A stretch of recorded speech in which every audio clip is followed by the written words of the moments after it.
Alright guys, today is day 9 of the May painting challenge. There we go. Just moving the cord for the thing. You notice I painted a little on Leon last night. I got the flesh wash over the gold. And then painted his hat. I've decided to give it kind of a coppery look. So that's Balthazar gilt undercoating. And then I've got Screaming Bell that I'm going to put on there. Which I guess you guys would want to see it like this. No? Would you? Yes, you would. So Screaming Bell to go in, and I'm going to pick out the individual feathers and highlight that. I may go back in and pick out the teeth and the face, but I may just leave it all like a bronze casting is kind of what I'm going for. Bronze or copper. Because if I like the fact that the griffin looks very animalistic. You know, and with the king on top here, yeah, I want the crown to have a different look than just another Manic Monday. I have to get all that wax out before I put the king on. But yeah, so we'll see how that goes. We'll look at that. If I don't like it, then I can always take it off and put on something new. But we'll go with that right now, and that's what we're going to work on first. I've also got the dark blue, because I'm going to put blue on the right side of the cape and red on the left. Well, that's what I think I might do. I might just give him a blue surcoat and a red cape. But nah, so much to think about. I may do blue surcoat with and pick out the lion on his chest in red or in yellow, and then do kind of a multicolored thing of the little headdress part that flows down his cape there. You see that? It looks like bacon or leaves or something. It's weird. Anyway, that's crazy Bretonian fashions. Anyway, let's get started. So went and watched Age of Ultron today. Which, if you haven't seen it, I do recommend going to watch it. I also recommend not spoiling it for anybody else, so that's what I'm not going to do. I'm not going to spoil any part of the movie for you. And we'll instead talk about another movie that is dear to my little nerdy heart. Look at how red that is. That's actually really beautiful. Nice copper red. And that's the Hobbit movies that came out. You know, the last one, I don't feel in any danger of spoiling those movies for anyone. If you haven't seen them yet, I mean, you've probably heard all about them by now. But I was rather disappointed in them. My favorite book of all time is, of course, Tolkien's The Hobbit. I've read it upwards to 30 or 40, maybe close to 50 times in my life. And, oh boy, that's bright. I like that. We'll have us a nice copper looking, and then we can dry brush. Oh boy, that would be pretty. But Hobbit's one of my favorite books because it's a story about a guy who's really kind of timid and nice and goes off and gets hardened up by the situations that he goes through. And the Hobbit movies were not that. I mean, you kind of see Bilbo go through and get his character development, which is the whole point of the Hobbit book. I mean, I love the dwarves, and I love dwarves in general, and I love the Thorin and company. But for all but a few of the dwarves, Bilbo was just kind of a writer. He really was contractual employment for them. And Tolkien made that very clear in his writings for Thorin Oakenshield and company. And, they were nice enough folk for dwarves, but they were still dwarves and not the cartoon caricatures that Peter Jackson put on the film. And I wondered about this because, the Lord of the Rings movies were pretty well done. I mean, there were a couple things, like he screwed Faramir over, who Faramir is my favorite character, so I have a beef about that, and will forever, for all my life, be upset at the way Faramir was portrayed in the movies, because, he was the best brother of the two. though he did not have the outward appearances and manliness of his older brother. You know, it was a good tale. You know, it's a look at the changing of the times. You could even argue it was a look at the shift in European history from the scholarly man to the warrior that happened towards the end of the Roman era, where the primacy of the fighter versus, say, the scholar emperor type fellows. But you know, that wasn't. I think that's a stretch, though. But anyway, Faramir, well, you know, he was the last of the nobility of the Númenóreans, whereas Boromir was the common man. He was the man of Middle Earth, but not a Dunedain by blood. Man of great skill and prowess, you know, Sean Beam and everything. But anyway, I have digressed, and I've moved my model out of the camera zone. Which, if most of you guys are like me, you're listening while you're painting, so you don't really pay attention to my modeling. You just listen to what I'm rambling about. But the Hobbit movies, I really don't think Peter Jackson wanted to make those.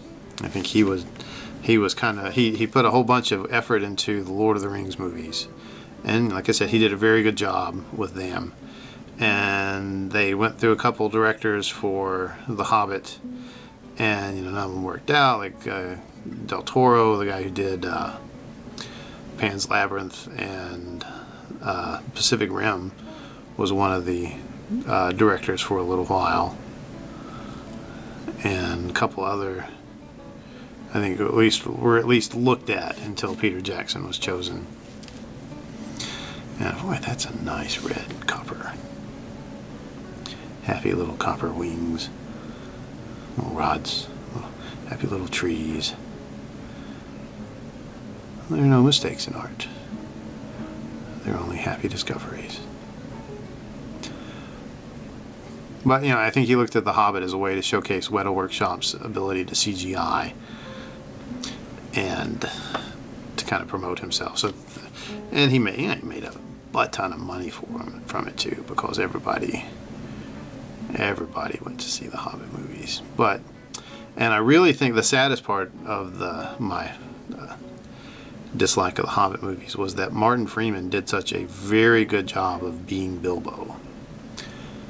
I mean, had there been just the Martin, you know, if they could go back and edit out like the crappy love story between the elf and the dwarf, I mean, come on. You know, and edit out all of the dwarven posturing. Because there were several times where there was a scene and the dwarves were marching, like when they get ready to march to war, and they all come out with wearing their dwarven armor from the horde of Smaug. And the looks on their faces are like Peter Jackson said, "All right, guys, be stately dwarves," and they were like, "Oh, stately dwarf, I'm a stately dwarf, stately dwarf, stately dwarf with my armor. I'm a stately dwarf. Look at me, I'm stately and a dwarf." And I marched past the camera looking stately and dwarfish.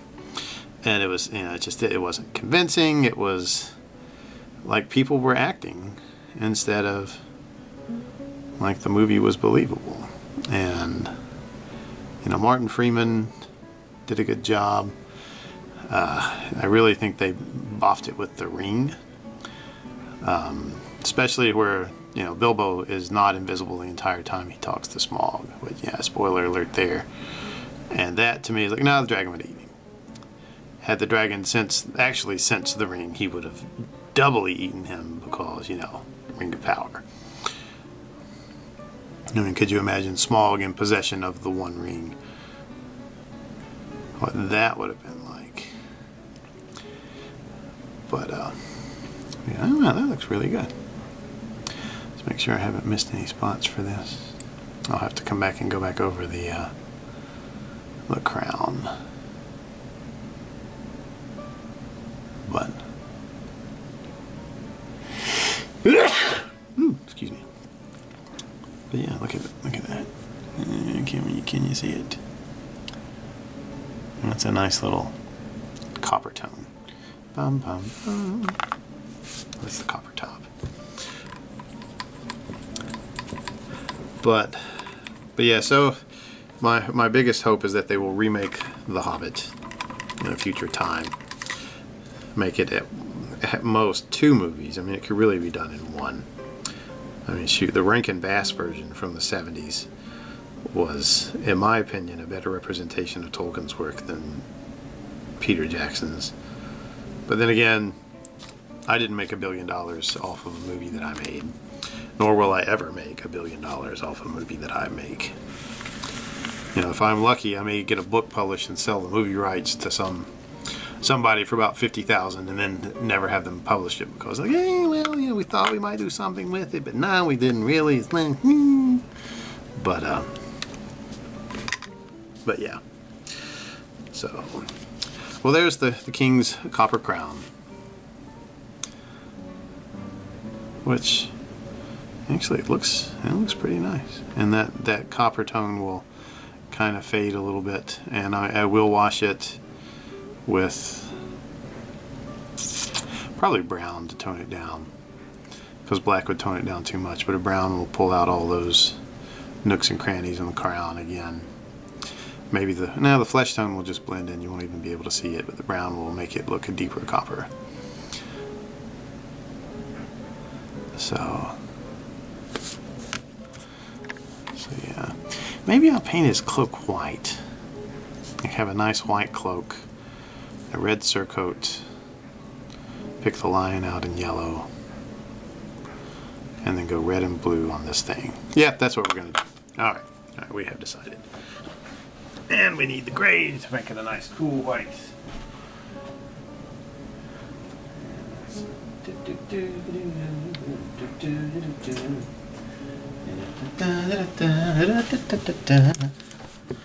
There we go.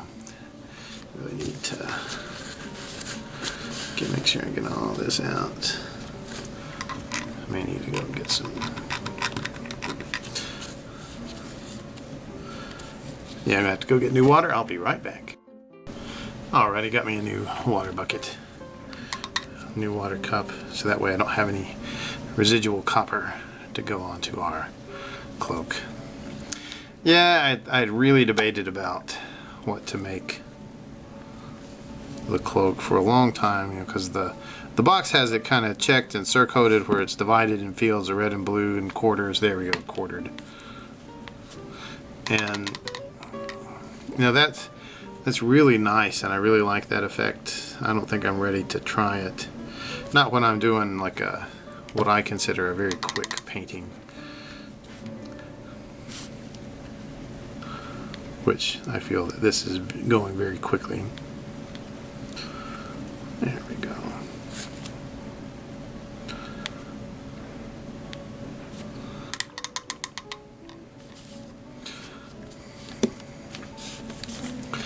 There we go. All right. Plus, you know, I think with the strange thingamabobbles that trail off his hat, kind of gives me. We need to add some paint to this. Makes it a little more difficult, I think, for quartering, which makes it more impressive when people do it. But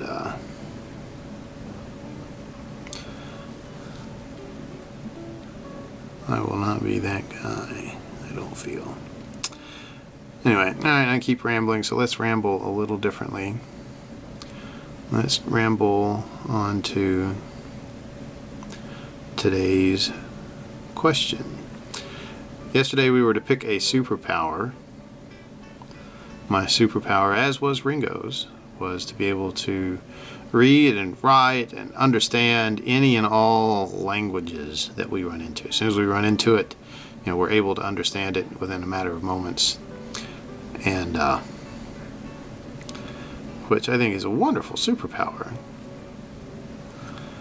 And today's question is a moral one. You know, will you use it for good or for ill? You know, what would you do with it? And you know, I would probably try to use mine for good.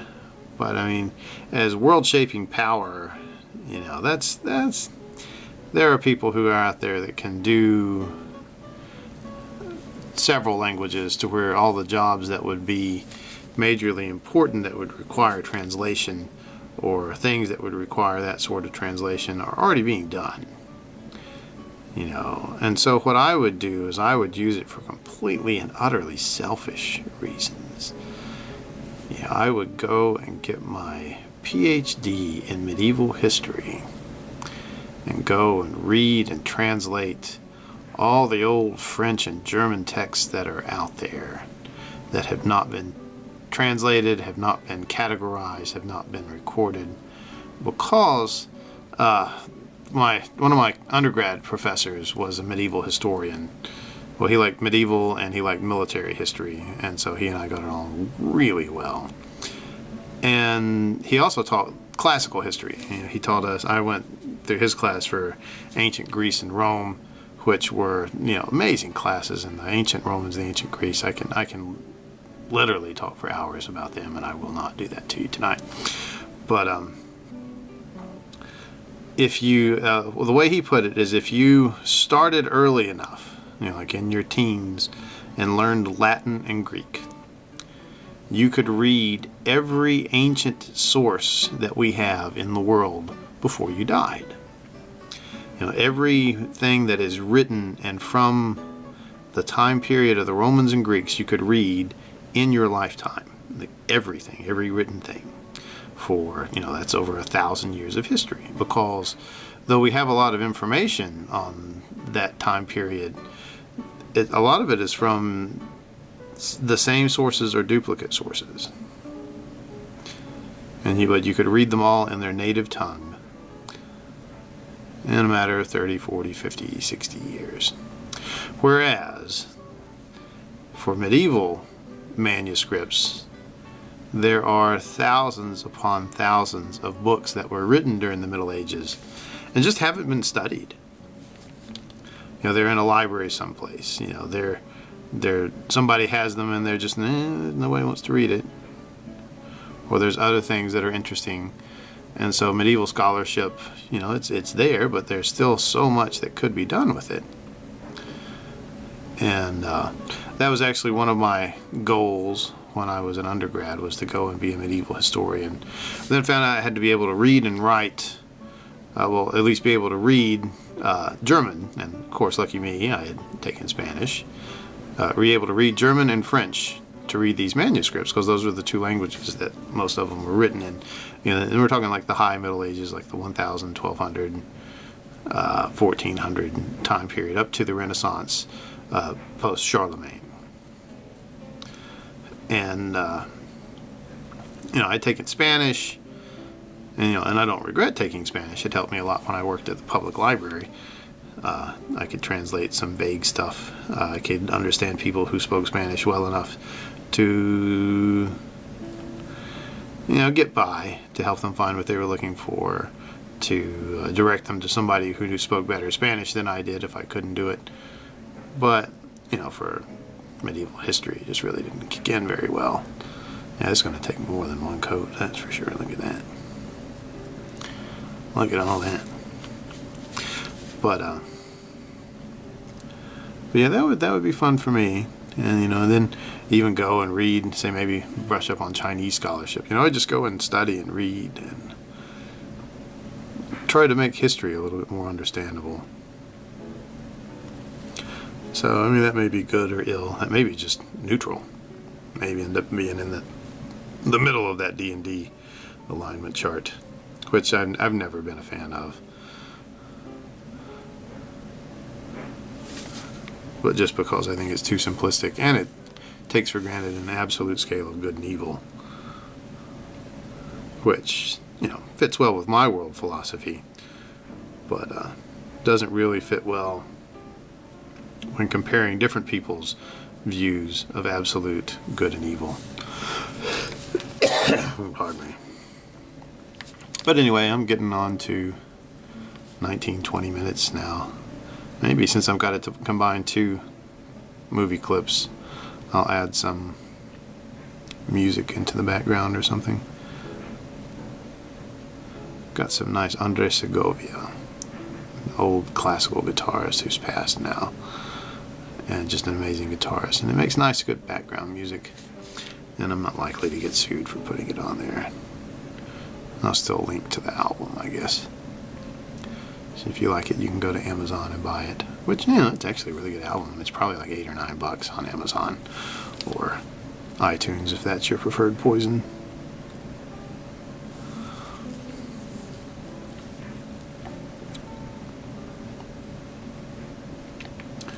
But yeah, okay, yeah.